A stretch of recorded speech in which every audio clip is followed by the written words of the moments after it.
Right now, it is time to bring in Big Jim Lynch. It is time for Cover Your Assets with Jim. Jim is an independent voice on Wall Street, the economy, and other subjects, and he brings many years of experience to those topics and more. Good morning there, Mr. Lynch. And good morning to you, sir, and to everybody in the audience. I hope you're well, happy, and safe. Now, before we get into the serious stuff, I want to know if you saw the video of Tom Brady throwing the Super Bowl trophy about 10 yards during a boat parade in Tampa Bay to a boat behind him. And not only did he throw it perfectly, and that's a heavy trophy, but the person caught it without blinking an eye. Did you see that video? I did not see it. I saw the report of it. And I don't know why he has to continually demonstrate that he's got such a great arm. Google the video, because in the background you can hear his daughter saying, "No, Daddy, no, no, Daddy, no." Oh, really? Yeah. Oh, I will have to catch that. So he apologized after the whole thing was over. He said he had, I think, like one too many margaritas before the parade. Right, that part I saw. And he really has been acting a little bit like, a very young guy who won a big trophy, and that's wonderful. That's the great thing about sports. A little obstreperous, but wonderful to see some joy. And I always thought of Tom as a pretty, introverted, not very happy guy, and so it's good. It's good. I know the Lombardi Trophy is very safe, sacred to a lot of people, but we have a lot of sacred cows, and I think we've got to get over ourselves. Yeah, look at this one of the most sacred trophies of all time, the Stanley Cup. Look what hockey players do with it, because each player gets to hold on to it for one day during the year. That trophy has done some amazing things. If we could have all those fingerprints, can you imagine what we could do? Well, that's the whole thing. It's men acting like boys, but you know what? They get paid big money. But you know what? They're in it to win it. And when they win it, they celebrate just like your son or daughter would celebrate winning a title. That joy never goes away. Right. And it shouldn't. You're absolutely right. And it shouldn't. All right. So on from that, let us move on here and talk about more events of the world and our country. Joe Biden has been president now for almost a month, and he hasn't gone golfing once. Saved us probably $600,000 already. Well, that's a joke, folks. That's a joke. He hasn't saved us $600,000, probably more like $100,000. But anyways, well, we must laugh rather than cry. That's right. So you get up in the morning, and the world is reflected very much by our current weather dilemma. But we'll get beyond it. The sun will come out again. I told both of my dogs that yesterday, and that the sun will come out again. We have had quite a run here. I know myself, very, very tiring, demonstrating that I really do want to know what the heck is going on with my country. I was persistent in following things as they went by. I'm delighted they're over. And I wish I could say, well, we're on our way. And we are on our way, but we're not on our way in a full throttle. A lot of things that have truly come forward. They've been evolving in the last 4 years, maybe 10 years. A lot of challenges have evolved that we really now must deal with if we're going to get ourselves back on track. And the key ingredient is we just need to get back together as people. And I won't try and describe what that should be. I'll just use that simple expression. But I will say this, back to Mr. Joseph R. Biden, he has got the opportunity to lead us back Frankly, by doing what he's been doing actually the last 90 days, whatever it's been, namely doing things that are in the best interests of people, all the people. And some of the work he's already done, for instance, in getting us back internationally so that we can work with others on what is such a major challenge, the climate change. And the climate doesn't know who you are or where you are. It's there. And right now, because of what has happened, too many emissions of pollutants and so forth, we're in another crisis right now, in my opinion, or the beginning of it or the continuation of it in terms of the climate. The folks in Texas, where there's a lot of oil being developed and processed and so forth, they've always been anti-climate change. I just hope this thing, sincerely, I hope this thing that has occurred in their state wakes them up to the fact times are different. We must deal differently. Before the light bulb was invented, we had candles, and then we got the light bulb, and then we got the auto, and then we got a lot of other things. Well, it's time for that kind of change in terms of dealing with our environment, dealing with our climate. I'm glad because if we don't, it'll be just another pandemic, and that'll be all she wrote. We just won't be around anymore eventually. But I look at the weather we've seen, and we've all seen it, and because many of us are stuck in front of televisions, we know the tremendous assault on the country weather-wise. And I guess 2-3 days ago I was reading white sharks, for instance, are coming back in certain areas of California where they hadn't been because the water is becoming more temperate for them, and it enables them to spawn and to have their babies. I mean, Mother Nature is telling us something. And, if we don't wake up... So, Biden is on that trail, and I think he's going to continue on that trail, getting his back first internationally to work cooperatively with other nations and incorporating all of our strengths, the corporations and everybody else coming together.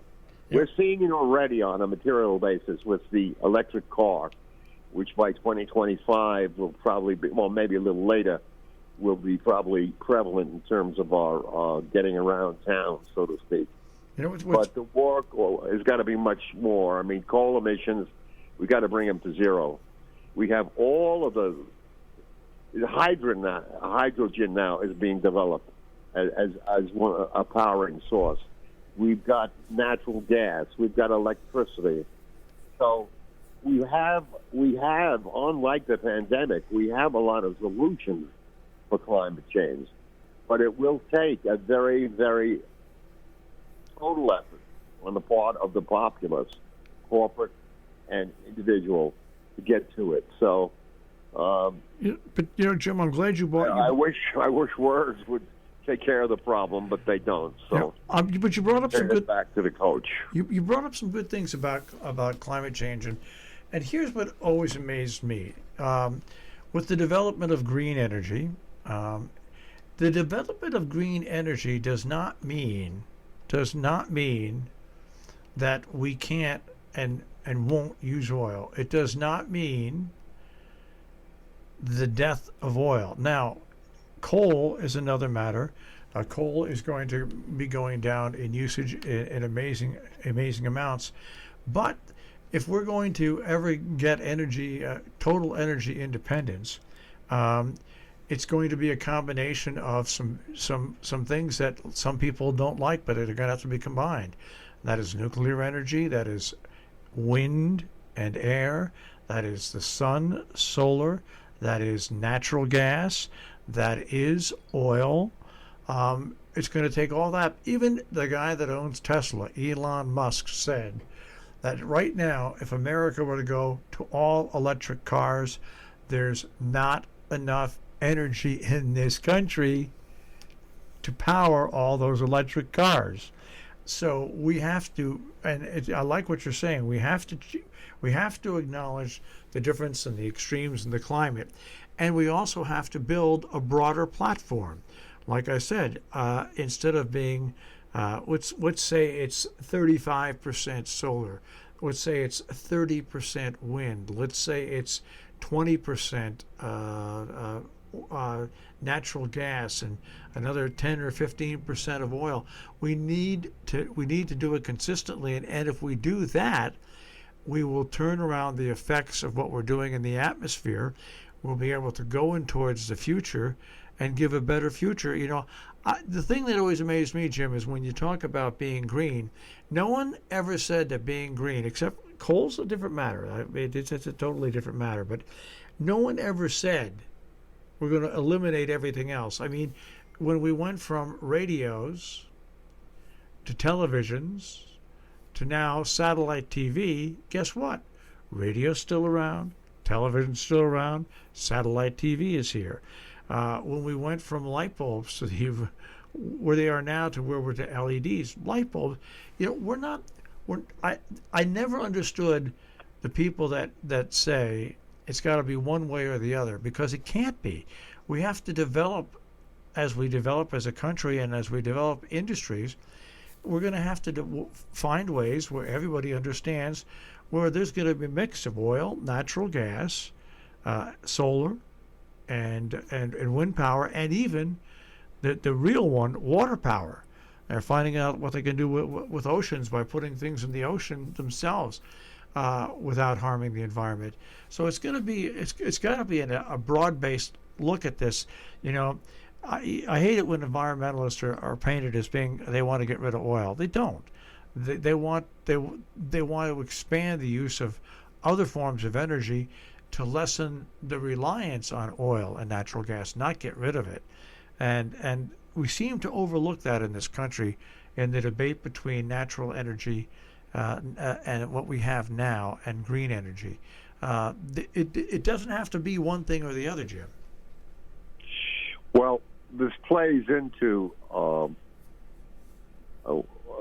theme that I began with, namely, as a country coming back together.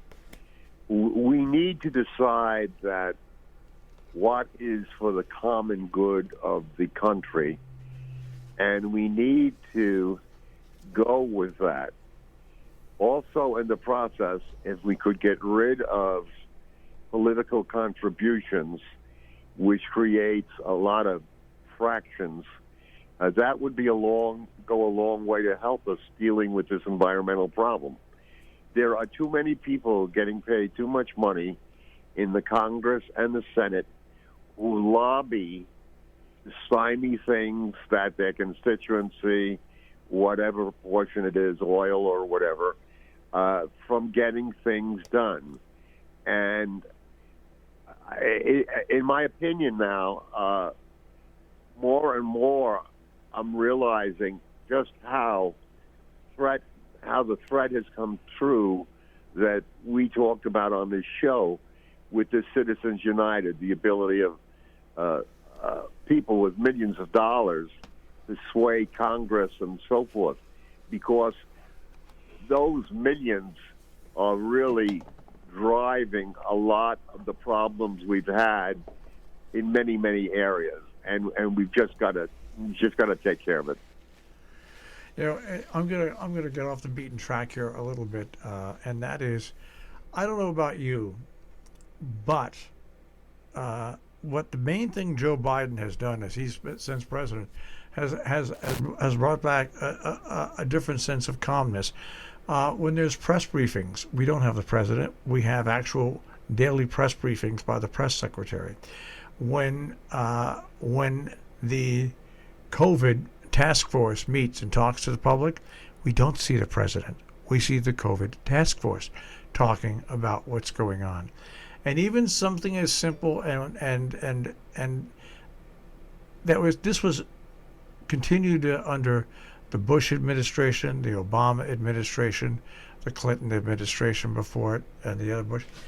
For Valentine's Day, how nice was it to see that the First Lady organized putting up of signs of joy and love on the White House front lawn, and how nice was it just to see the first couple without just strolling around the greens of the White House with their dogs. It's just a total reset in what was a very high energy presidency with the Trump administration, where it was Trump all the time. Now Joe Biden is doing what a true president does. Whether we like it or not, I'm a progressive, and I wanted to see some shakeup. But you know what? It's kind of nice to see the stability return to the White House and to the country on a day-to-day basis when it comes to our national government. Well, I would say it's wonderful, and it was kind of thrilling to see those signs and Jill Biden, and it's just wonderful. It's you can really never go back in time because individuals are different and circumstances are different. But believe it or not, I think of the Obamas as in a reminiscent way. I mean, it's not been that long ago, but to have life, to have a woman planting a garden and children, and you know, just, I don't know, decency, humanity in the house that houses the folks that make the big decisions. It's extremely refreshing, and Biden's handling of lots of different things that are disturbing us all in a calm way, but in a very solid way. It's very, very reassuring. And these numbers we get from the pandemic are frightening, but Biden brings a certain sense of calm, but he also has a certain sense of he's doing something. If you look at all of the people he's put in, class, quality people, if you look at the managers of the trial, the Democrats, classy, smart, articulate people, it's very refreshing, and I think we all should just try and embrace the images, not politically, but the people, the brains, the people who have, they're devoting themselves to public service. They're all very smart and articulate. They can do whatever the hell they want to make a living or to create or whatever, but they're serving us. They are serving us. I think a special shout out to Jan, you know, the new person, she's not new anymore, who does the daily briefing. Sharp, solid, a gentle person, a gentle woman who deals with those people who come to get the news in a very respectful way. Hopefully all of these people, in their own way, in their own situations where they're helping run the government, will bring back some of that respect to the general populace. I think one thing in being fair to the citizens of this country, some of the disruptions that they've allowed to happen in their lives and the divisions is because every time in the last 4 years they turn on the television, they'd have, and I'm not talking Trump right now, I'm talking his enablers, just castigating, yelling, screaming, lying. Well, most, if not all of that, is going to be gone from what comes out of the White House. And thanks be to God that does happen. You know, let's go back and look at the presidency over the years. And Lyndon Johnson, whether you liked him or not, and he had some incredible achievements as president. His family, the dog, very, very, very involved in White House activities. John F. Kennedy, before that, of course, his family always seen around the White House. And Richard Nixon, not so much so, but his daughter got married at the White House. But then you go from there, and you go and you look at Jimmy Carter, once again, a very relaxed White House. You look at both Bushes. Families are very, very prevalent at the White House. You look at the Obamas, the same thing. You look now with Biden. And yes, Richard Nixon was kind of a loner, and Donald Trump is kind of a loner. But you look back at the history of the presidency, and it's so nice to see the White House feel like the people's house again. Yes, it's the seat of power for one of the most powerful persons in the world. But it's also the people's house. And it's nice to see it represented once again in a family way. And that's all I can say. There's a whole different feeling now. If you're going to criticize Joe Biden for his policy because you don't like policy, it's fine. It's fine. But the rest of it just seems we're going in the right direction when it comes to what has to happen with us and the rest of the world. Now we just have to get the Congress and the Senate to come around. We only have about a minute left, Jim, so I'll let you wrap up the big shoe for today. Well, I find myself somewhat calm as I've done this radio today, and I'm delighted that I'm coming back to stability after what I've been through and what I've been through, and we've all been through, and I wish all of us maybe a little bit more Joe Biden and a lot less of allowing ourselves to be pulled back and forth and so forth. So God bless you all in this storm and the next storm. And, we're Americans, and we are the best if we want to be the best. God love you. Have a good week. All right, Bye-bye. Jim. Speak to you next week. And Jim Lynch, and Cover Your Assets this morning here on The Breakfast Club on Robin Hood Radio.